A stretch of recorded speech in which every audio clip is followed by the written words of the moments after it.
Hello दोस्तों, react की इस वीडियो में आप सबका स्वागत है। तो पहली वीडियो में हम जानते हैं रिएक्ट आखिर है क्या।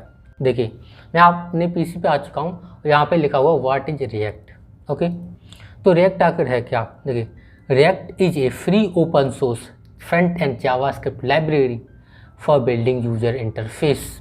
अब इसका मतलब क्या है। देखिए, रिएक्ट कोई लैंग्वेज नहीं है, रिएक्ट एक जावास्क्रिप्ट लाइब्रेरी है। ये भी जावास्क्रिप्ट यूज करती है, यानी कि अगर आप रिएक्ट सीख रहे हैं तो आपको बेसिक्स जावास्क्रिप्ट तो आनी चाहिए। कितनी आनी चाहिए आपको? कम से कम ES6 के थोड़े बहुत कॉन्सेप्ट आने चाहिए। कौन कौन से कॉन्सेप्ट आने चाहिए अब मैं आपको बता देता हूँ। देखो, जैसे कि आपको डिस्ट्रक्चरिंग आनी चाहिए, एरो फंक्शन आने चाहिए और मॉड्यूल आने चाहिए बस।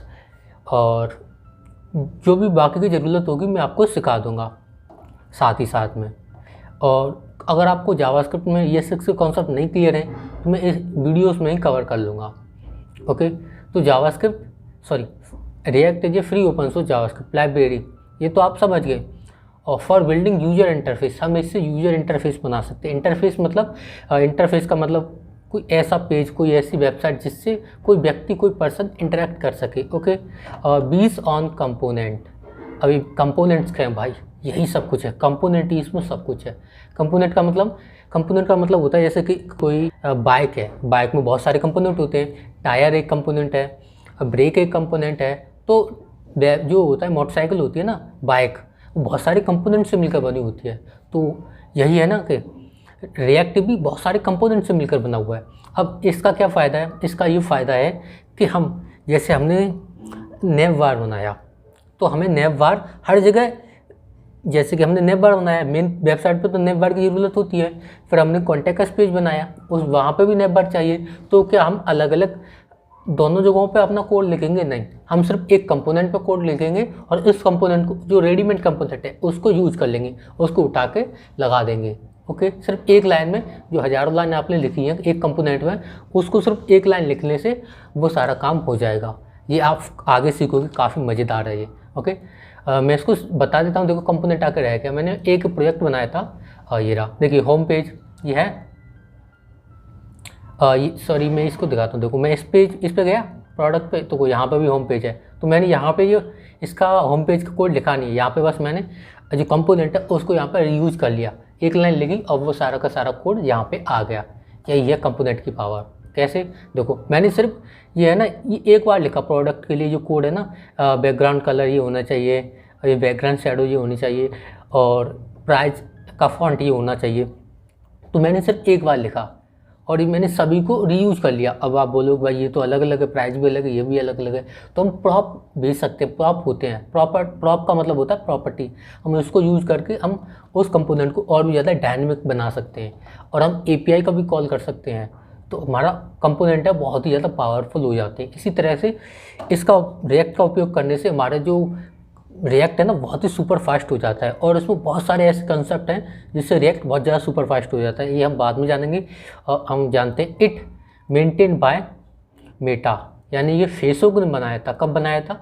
2013 में फेसबुक के एम्प्लॉयज़ ने बनाया था। Okay, and community of individual developer and companies. Okay, इसको 9 ईयर हो चुके हैं। हिंदी इंग्लिश मिक्स हो जाती है अपनी, टेंशन मत लेना भाई लोग। और रिएक्ट करंट वर्जन रिएक्ट 18 चल रहा है। तो आपको रिएक्ट 16 तो आनी चाहिए कम से कम। 16 और 18 में क्या मतलब है कि मतलब 16 है ना, वही 18 में यूज हुआ है। पर ये अंतर ये है कि रिएक्ट 18 में कुछ नए कॉन्सेप्ट आ गए हैं, कुछ नए कीवर्ड आ गए हैं और लिखने का तरीका कुछ अलग हो जाता है। लेकिन अगर आपको रिएक्ट 18 सीखना है तो रिएक्ट 16 आना चाहिए, बेसिक्स तो आनी चाहिए। और वही बैकग्राउंड में यूज होता है रिएक्ट 18 के। तो अगर आप 16 सीख जाते हैं तो 18 तो 1-2 दिन में हो जाएगा। ये हमने पढ़ लिया। React is a JavaScript library for using interface. लिख लेना भाई अपनी कॉपी किताब में। और react is a use for build single page application. Single page application का मतलब क्या है? देखो, सिंगल पेज एप्लीकेशन का मतलब है मैंने ये वेबसाइट बनाई है, मेरा भी लोकल होस्ट पे है, मेरे कंप्यूटर पर रन हो रही है। ओके, देखो मैं इस पर क्लिक करता हूँ, ये पूरा कंपोनेंट आ गया। तो यहाँ पे ये सर्कल नहीं घूमा, ध्यान रखना। देखो, बैक में गया, सर्कल नहीं घूमा, इस पर दोबारा क्लिक किया, सर्कल नहीं घूमा, ये आ गया। ये होता है सिंगल पेज एप्लीकेशन। यहाँ पे मतलब हमारी पूरी वेबसाइट को लोड नहीं करता, सिर्फ उसी को लोड करता है जो हमें ज़रूरत होती है, जिसकी आवश्यकता होती है। जैसे हमें सिर्फ एक कंपोनेंट की आवश्यकता थी और ये सब है ना, ये ऊपर का और ये नीचे का सब कुछ, ये सब पहले से था हमारे पास और उसको हम रीयूज कर लिया। हमने क्या चेंज किया, बस ये चेंज किया और ये चेंज किया और ये सबसे पहले से ही था यहाँ पे। तो ये होती है सिंगल पेज एप्लीकेशन। ओके, अब ये काम कैसे करता है, मैं इसको क्लोज।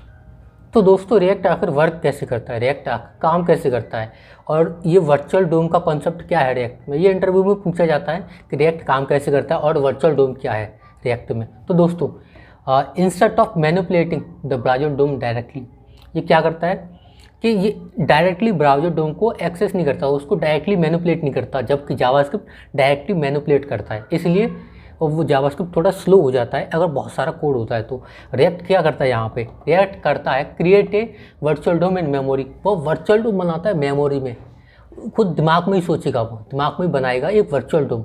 वहाँ पे क्या करेगा, वहाँ पे सारे मैनिपुलेशन करता है, सारे नेसेसरी मैनिपुलेशन करता है। ओके, और फिर उसके बाद यह क्या करता है, change before making changes in the virtual DOM. उसके बाद ये क्या करता है, उसके बाद जो भी हमारा डिफरेंसेस होगा, जो भी हमारा नया आउटपुट है, उसको रियल डोम में चिपका देगा। नहीं समझ में आया, अच्छे से समझाता हूँ। देखो ये क्या करेगा, ये दिमाग में ही या वर्चुअल डोम में ही एक नया वर्चुअल डोम बनाएगा। वर्चुअल डोम बनाया, उसके बाद ये क्या करेगा, ये पुराना वर्जन है और ये लेगा अपडेटेड वर्जन। अपडेटेड वर्जन मतलब मैंने यहाँ पे क्लिक किया और क्लिक करने के बाद मैंने किसी चीज़ को हटा दिया या फिर जोड़ दिया। ओके, तो ये क्या करेगा, वर्चुअल डोम, ये दोनों वर्चुअल डोम है, इन दोनों को कंपैरिजन करेगा। ये पुराना वर्जन और ये नया वर्जन अपडेटेड वर्जन, इन दोनों को कंपैरिजन करेगा बैकएंड में, इन दोनों को बैकएंड में ही रेंडर करेगा मेमोरी में। इन दोनों में जो डिफरेंसेस होगा उसको क्या करेगा, सिर्फ उसी चीज़ को चिपका देगा। उसको बोलते हैं डिफिंग एल्गोरिथम, और उसके द्वारा ये पैच कर देगा रियल डोम में। तो यानी कि उसने पूरे डोम को रेंडर नहीं किया, जो सिर्फ डिफरेंस आया था वो उसी को वो करता है चेंज। ओके, आप यहाँ पे देख पा रहे हो जैसे कि ये वर्चुअल डोम है और ये भी वर्चुअल डोम है, ये हमारा पुराना वर्जन है, ये नया वर्जन है। ओके, इन दोनों में ये डिफरेंसेस करेगा, क्या ये यहाँ पे जुड़ा हुआ है। ओके, इन दोनों में चेंजेस आया है, तो सिर्फ इन दोनों को ही रेंडर करेगा। उसके बाद क्या करेगा, डिफरेंट एल्गोरिथम के द्वारा इन दोनों को पैच कर देगा, यानी चिपका देगा। हमारा ये रिएक्ट है ना, इन दोनों को चिपका देगा यहाँ पे रियल डोम में। तो हमारा सिर्फ यही रेंडर हुआ, ये दो कंपोनेंट ही रेंडर हुए। ये आपको डॉट दिख रहे हैं, ये वाले, यही रेंडर हुए।